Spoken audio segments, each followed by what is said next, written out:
അപ്പോൾ ദാ പിടിച്ചോ 90-നും 99-നും ഇടയിൽ റിലീസായ 10 കിടിലൻ മലയാളം ക്ലാസിക് ഇൻവെസ്റ്റിഗേഷൻ ത്രില്ലേഴ്സ്.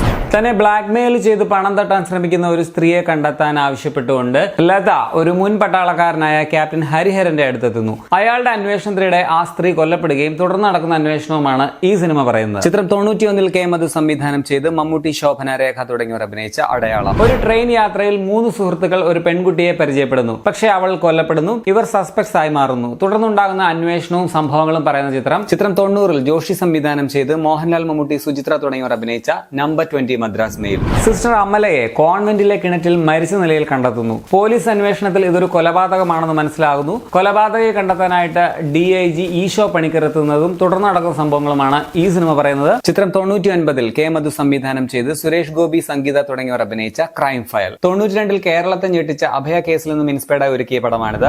ഭാര്യ ഡോക്ടർ ആനിയെ കൊന്നതിന്റെ പേരിൽ കാർഡിയാക് സർജനായ ഡോക്ടർ റോയിയെ പോലീസ് അറസ്റ്റ് ചെയ്യുന്നു. തന്റെ നിരപരാധിത്വം തെളിയിക്കാനും യഥാർത്ഥ കുറ്റവാളികളെ കണ്ടെത്താനുമായിട്ട് റോയ് ശ്രമിക്കുന്നതാണ് ഈ സിനിമയുടെ കഥ. ഇംഗ്ലീഷ് ചിത്രം ദ ഫ്യൂജിറ്റീവിൽ നിന്നും ഇൻസ്പയർഡ് ആയി ഒരുക്കിയ തിരക്കഥ. ചിത്രം സംഗീത് ശിവൻ സംവിധാനം ചെയ്ത് മോഹൻലാൽ, ഹീര തുടങ്ങിയവർ അഭിനയിച്ച നിർണയം. കേരള മുഖ്യമന്ത്രി ഒരു സ്ഫോടനത്തിൽ കൊല്ലപ്പെടുമ്പോൾ അത് അന്വേഷിക്കാൻ ഭരത് പട്ടേരി എത്തുന്നതും കേസന്വേഷണവും പറയുന്ന സിനിമ. ചിത്രം 98-ൽ ഷാജി കൈലാസ് സംവിധാനം ചെയ്ത് മമ്മൂട്ടി നായകനായ ദ ട്രൂത്ത്. അവധിക്ക് നാട്ടിലെത്തിയ ക്യാപ്റ്റൻ വിജയ് മേനോൻ ഒരു ആക്സിഡന്റിൽപ്പെട്ട കുമാരൻ എന്നയാളെ ഹോസ്പിറ്റലിൽ എത്തിക്കുന്നുവെങ്കിലും അയാൾ അവിടെ വെച്ച് മരിക്കുന്നു. പക്ഷേ അതൊരു കൊലപാതകമാണെന്ന് സംശയം തോന്നിയ വിജയ് നടത്തുന്ന അന്വേഷണങ്ങളുടെ കഥ. ചിത്രം 94-ൽ സത്യനന്ദിക്കാട് സംവിധാനം ചെയ്ത് മോഹൻലാൽ നായകനായ പിൻഗാമി. മഴ പെയ്യുന്ന ഒരു രാത്രിയിൽ തന്റെ സുഹൃത്ത് രവിയെ കുറെ പേർ ചേർന്ന് ആക്രമിക്കുന്നത് ആ വഴി വന്ന ഗോപൻ കാണുന്നു. പോലീസ് സ്റ്റേഷനിൽ വിവരം അറിയിച്ച് തിരിച്ചു വന്ന ഗോപനും പോലീസ് സംഘവും അവിടെ എത്തുമ്പോഴേക്കും രവിയുടെ ശരീരം കാണാനില്ലായിരുന്നു. തുടർന്ന് നടക്കുന്ന അന്വേഷണം പറയുന്ന സിനിമ. ഇന്നും തൊട്ടാൽ പൊള്ളുന്ന ഒരു പ്രമേയമാണ് 1990-ൽ ഇറങ്ങിയ ഈ സിനിമ പറഞ്ഞത്. ചിത്രം ലെനിൻ രാജേന്ദ്രൻ സംവിധാനം ചെയ്ത് ജയറാം നായകനായ വചനം.